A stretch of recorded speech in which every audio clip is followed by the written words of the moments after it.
بخاری کی روایت نمبر 6001 ہے، عبداللہ بن مسعود رضی اللہ عنہ سے روایت ہے کہ میں نے کہا یا رسول اللہ صلی اللہ علیہ وآلہ وسلم سب سے بڑا گناہ کون سا ہے؟ آپ صلی اللہ علیہ وآلہ وسلم نے فرمایا اللہ تعالیٰ کے ساتھ کسی کو شریک بناؤ حالانکہ اس نے تمہیں پیدا کیا۔ مسند احمد کی روایت ہے، سیدنا معاذ بن جبل رضی اللہ عنہ سے روایت ہے کہ رسول اللہ صلی اللہ علیہ وآلہ وسلم نے فرمایا اللہ تعالیٰ کے ساتھ کسی چیز کو شریک نہ کر، خواہ تجھے مار ڈالا جائے یا جلا دیا جائے، اور جب تم یہ جانتے ہو کہ وہی خالق ہے، وہی رازق ہے، پھر کیسے تم اللہ تعالیٰ کے ساتھ شرک کر سکتے ہو؟ سورہ یونس کی آیت نمبر 31 کا ترجمہ ہے، آپ کہتے ہیں کہ کون تمہیں آسمان اور زمین میں رزق دیتا ہے، یا کون ہے جو کانوں اور آنکھوں کا مالک ہے، اور کون زندہ کو مردے سے نکالتا ہے اور مردہ کو زندہ سے نکالتا ہے، اور کون ہر کام کی تدبیر کرتا ہے؟ تو جلد ہی وہ کہیں گے اللہ تعالیٰ۔ کہو تو کیا تم اللہ سے ڈرتے نہیں؟ اس پر غور کریں کہ کیا کوئی ایسا انسان ہے کہ جو پھلوں کو میٹھا کر دے؟ کوئی انسان اس قابل ہے کہ سمندروں سے پانی آسمانوں میں لے جائے اور پھر بارش برسا دے؟ کوئی ایسا ہے جو آسمان جیسا چھت بنا کر دے دے؟ نہیں نا، تو پھر کیوں کسی اور سے امیدیں باندھتے ہو؟ کیوں کسی اور کو خوش کرنے میں لگے رہتے ہو؟ کیوں تمہارے ہر مشکل وقت میں صرف رب تمہیں مشکل کشا نظر نہیں آتا؟ کیوں کسی اور سے خوفزدہ رہتے ہو کہ کہیں وہ تمہیں ذلیل نہ کر دے؟ اس سب کے لائق صرف اور صرف ہمارا رب ہے، اور ہمارا رب ہی تمام کی تمام تعریفوں اور عبادتوں کے لائق ہے۔ یہ ہمارے رب کے سوا کسی کو زیب ہی نہیں دیتا۔ آیت نمبر 23 کا ترجمہ ہے، اگر تم اس بارے میں شک میں ہو جو ہم نے اپنے بندے پر نازل کیا تو اس جیسی ایک صورت ہی لے آؤ، اور اللہ تعالیٰ کے سوا اپنے حمایتیوں کو بھی بلا لاؤ اگر تم سچے ہو۔ اب اس آیت کی تفسیر دیکھتے ہیں۔ قرآن حکیم میں ایسے 5 مقامات ہیں جہاں پر یہ چیلنج موجود ہے کہ اگر تمہارا خیال ہے کہ یہ کلام محمد صلی اللہ علیہ وآلہ وسلم کی اختراع ہے تو تم بھی مقابلے میں ایسا ہی کلام پیش کرو۔ سورۃ طور کی آیت نمبر 33 اور 34 کا ترجمہ ہے، کیا ان کا کہنا ہے کہ اے محمد صلی اللہ علیہ وآلہ وسلم نے اسے خود گھڑ لیا ہے؟ بلکہ حقیقت یہ ہے کہ یہ ماننے کو تیار نہیں، پھر چاہیے کہ وہ اسی طرح کا کوئی کلام پیش کریں اگر وہ سچے ہیں۔ سورہ بنی اسرائیل کی آیت نمبر 88 میں اللہ پاک فرماتا ہے، اگر تمام جن و انس بھی جمع ہو کر اس قرآن جیسی کتاب پیش کرنا چاہیں تو ہرگز نہ کر سکیں گے، چاہے وہ سب ایک دوسرے کے مددگار ہی کیوں نہ ہوں۔ اور اللہ تعالیٰ کے ماں سوا اپنے حمایتیوں کو بھی بلا لاؤ اگر تم سچے ہو، یعنی اپنے شاعروں، خطیبوں، مددگاروں اور حامیوں سے بھی مدد لے سکتے ہو۔ سورہ ہود آیت نمبر 13 اور 14 کا ترجمہ ہے، یا وہ کہتے ہیں کہ اس نے خود قرآن گھڑ رکھا ہے، آپ کہتے ہیں کہ تم اس جیسی 10 کھڑی ہوئی صورتیں لے آؤ، اور اللہ تعالیٰ کے علاوہ جسے بھی تم بلا سکتے ہو بلا لو اگر واقعی تم سچے ہو۔ چنانچہ اگر وہ آپ کی بات قبول نہ کریں تو جان لو بلا شبہ اللہ تعالیٰ کے علم سے اتارا گیا ہے، اور یہ کہ اس کے سوا کوئی معبود نہیں، پھر کیا تم فرما بردار ہو؟ یعنی اگر تم صورت بنا کے لے آؤ تو اس قرآن کو جھوٹ بہتان کہنے میں حق بجانب ہو، اور اگر ایسی صورت پیش نہ کر سکے تو تمہاری بے بسی قرآن حکیم کے اللہ تعالیٰ کی وحی ہونے اور محمد صلی اللہ علیہ وسلم کے اللہ تعالیٰ کے رسول ہونے کی واضح دلیل ہوگی۔ پھر تم پر لازم ہے کہ رسول اللہ صلی اللہ علیہ وآلہ وسلم کی پیروی کرو اور اللہ تعالیٰ کی آگ سے بچو جس کا ایندھن انسان اور پتھر ہوں گے، جو اللہ تعالیٰ اور اس کے رسول صلی اللہ علیہ وآلہ وسلم کا انکار کرنے والوں کے لیے تیار کی گئی ہے۔ اس لیے جب تمہارے علم میں آ گیا کہ محمد صلی اللہ علیہ وآلہ وسلم اللہ تعالیٰ کے سچے رسول ہیں اور قرآن مجید اللہ تعالیٰ کی کتاب ہے تو ایمان لے آؤ۔ قرآن مجید نبی کریم صلی اللہ علیہ وآلہ وسلم کو دیا جانے والا عظیم ترین معجزہ ہے۔ مسلم کی روایت نمبر 152 ہے، سیدنا ابو ہریرہ نے فرمایا کہ نبی کریم صلی اللہ علیہ وآلہ وسلم نے فرمایا، ہر نبی کو ایسے معجزات دیے گئے جنہیں دیکھ کر لوگ ان پر ایمان لائے، اور جو معجزہ مجھے عطا ہوا وہ وہی ہے جو اللہ تعالیٰ نے میری طرف نازل فرمائی۔ مجھے امید ہے روز قیامت میرے متبعین کی تعداد سب سے زیادہ ہوگی۔ اس آیت میں بتایا گیا ہے کہ عبدیت نبی صلی اللہ علیہ وسلم کی صفت ہے جس مقام بلند تک کوئی اور نہیں پہنچ سکا۔ معراج کے موقع پر بھی آپ صلی اللہ علیہ وسلم کی عبدیت کو بیان فرمایا۔ سورہ بنی اسرائیل کی آیت نمبر 1 کا ترجمہ ہے، پاک ہے وہ اللہ جو اپنے بندے کو ایک رات مسجد حرام سے دور کی اس مسجد تک لے گیا۔ اور نزول قرآن کے وقت بھی آپ صلی اللہ علیہ وسلم کی عبدیت کو بیان فرمایا۔ سورہ الفرقان کی آیت نمبر 1 کا ترجمہ ہے، بہت برکت والا ہے جس نے اپنے بندے پر فرقان اتارا تاکہ وہ تمام جہانوں کے لیے ڈرانے والا ہو۔ اب ہم سورہ بقرہ آیت نمبر 24 کا ترجمہ دیکھتے ہیں۔ پھر اگر تم نے نہ کیا اور تم ہرگز نہ کر سکو گے تو اس آگ سے ڈرو جس کا ایندھن انسان اور پتھر ہوں گے، جو کافروں کے لیے تیار کی گئی ہے۔ اب اس کی تفسیر دیکھتے ہیں۔ اس آیت میں اللہ تعالیٰ نے چیلنج کیا ہے کہ تم ایسا کلام نہ بنا سکو گے، اور پھر انسان کو آگ سے ڈرایا ہے تاکہ انسان اللہ تعالیٰ پر ایمان لا کر اپنی جانوں پر رحم کریں، ورنہ وہ آگ کا ایندھن بن جائیں گے۔ سورہ الانبیاء کی آیت نمبر 98 کا ترجمہ ہے، بلا شبہ تم اور وہ جن کی اللہ تعالیٰ کے سوا تم عبادت کیا کرتے تھے سب جہنم کا ایندھن ہے، تم سب اس میں داخل ہونے والے ہو۔ استغفر اللہ، کیا دو ٹوک انداز ہے، پھر اگر تم نہ کر پاؤ اور تم ہرگز نہیں کر پاؤ گے۔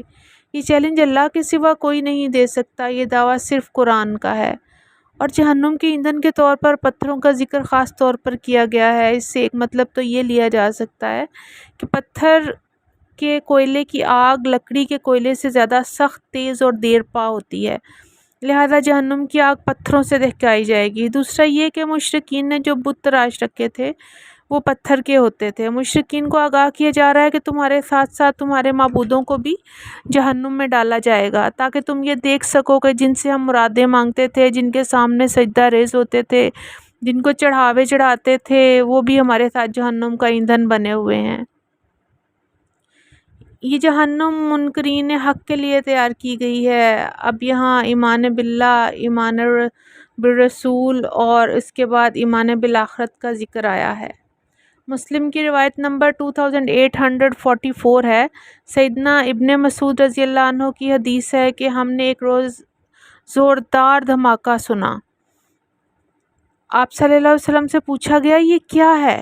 تو آپ صلی اللہ علیہ وسلم نے فرمایا یہ پتھر کی آواز ہے، یہ اب سے 70 سال پہلے جہنم کے بالائی کنارے سے پھینکا گیا تھا اور اب جہنم کی تہہ میں گرا ہے، جس کی آواز ہے استغفر اللہ، استغفر اللہ، استغفر اللہ۔ آپ اس جہنم کا تصور کریں جس میں پتھر کو تہہ تک پہنچنے کے لیے 70 سال لگ گئے۔ استغفر اللہ، استغفر اللہ۔ ہمیں سب کو دعا کرنی چاہیے کہ اللہ ہمیں اور ہمارے آنے والی نسلوں کو جہنم کے عذاب سے اپنی رحمت کے ساتھ بچا لے اور ہمیں اپنے کرم، فضل، رحمت کے ساتھ جنت میں داخل فرما دے۔ بے شک ہم نہایت گنہگار ہیں لیکن تیری رحمت کے امیدوار ہیں۔ تو اپنی رحمت کے ساتھ ہمارے گناہوں کو نظر انداز کرتے ہوئے ہمیں جنت الفردوس میں داخل فرمانا، آمین ثم آمین۔ آیت نمبر 25 کا ترجمہ دیکھتے ہیں۔ اور ان لوگوں کو خوشخبری دے دو جو ایمان لے آئے اور جنہوں نے نیک عمل کیے کہ یقیناً ان کے لیے ایسے باغات ہیں جن کے نیچے نہریں بہتی ہیں، جب کبھی ان میں سے کوئی پھل انہیں کھانے کو دیا جائے گا تو وہ کہیں گے یہ وہی پھل ہیں جو اس سے پہلے بھی ہمیں دیے گئے تھے، اور انہیں ایک دوسرے سے ملتا جلتا دیا جائے گا، اور ان کے لیے وہاں پاکیزہ بیویاں ہوں گی اور وہ اس میں ہمیشہ رہنے والے ہیں۔ اب آیت نمبر 25 کی تفسیر دیکھتے ہیں۔ اللہ تعالیٰ نے قرآن مجید میں کافروں کی سزا کے لیے جہنم کا ذکر کیا ہے اور اہل ایمان کی جزا کے لیے جنت کا ذکر کیا ہے، تاکہ مومن اس عذاب کا خوف بھی رکھیں اور اللہ تعالیٰ کے انعامات کی امید بھی دل میں رکھیں، تاکہ شیطان کے بہکاووں سے بچ کر عمل صالح کرتے رہیں اور انعام کا شوق ان کے دل کو خوش کرتا رہے۔ اور اس آیت میں کہا ہے خوشخبری دے دو ان لوگوں کو جو ایمان لائے، یعنی خوشخبری ان لوگوں کے لیے ہے جو دل سے اپنے رب پر ایمان لائے اور اس کے رسول پر ایمان لائے اور جنہوں نے نیک عمل کیے، مطلب کہ صالح عمل کیے۔ عمل صالح کے بغیر ایمان نامکمل ہے اور ایمان کے بغیر عمل صالح ممکن نہیں۔ عمل صالح وہ ہوتا ہے جو صرف اور صرف اللہ کی رضا کے لیے اور رسول اللہ صلی اللہ علیہ وسلم کی سنت کے مطابق کیا جائے۔ اس آیت میں ان کے لیے ایسے باغات ہیں جن کے نیچے ندیاں بہتی ہیں۔ اس سے مراد ہے کہ جنت میں دودھ، صاف پانی، شہد اور عمدہ شراب کی نہریں بہتی ہوں گی۔ سورہ محمد آیت نمبر 15 میں اللہ رب العزت نے فرمایا، جنت کی مثال جس کا متقیوں سے وعدہ کیا گیا ہے، اس میں پانی کی نہریں ہیں جو بدلنے والا نہیں ہے، اور دودھ کی نہریں ہیں جس کا مزہ تبدیل نہیں ہوا، اور شراب کی نہریں ہیں جو پینے والوں کے لیے لذیذ ہیں، اور خوب صاف کیے ہوئے شہد کی نہریں ہیں۔ ترمذی کی روایت نمبر 2542 ہے۔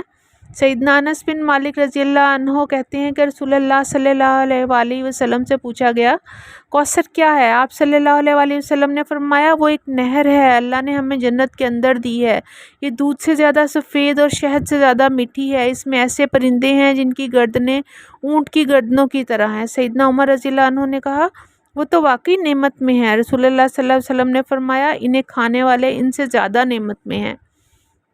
جب کبھی ان میں سے کوئی پھل انہیں کھانے کو دیا جائے گا تو وہ کہیں گے، یہ تو وہی پھل ہے جو اس سے پہلے ہمیں دیے گئے تھے۔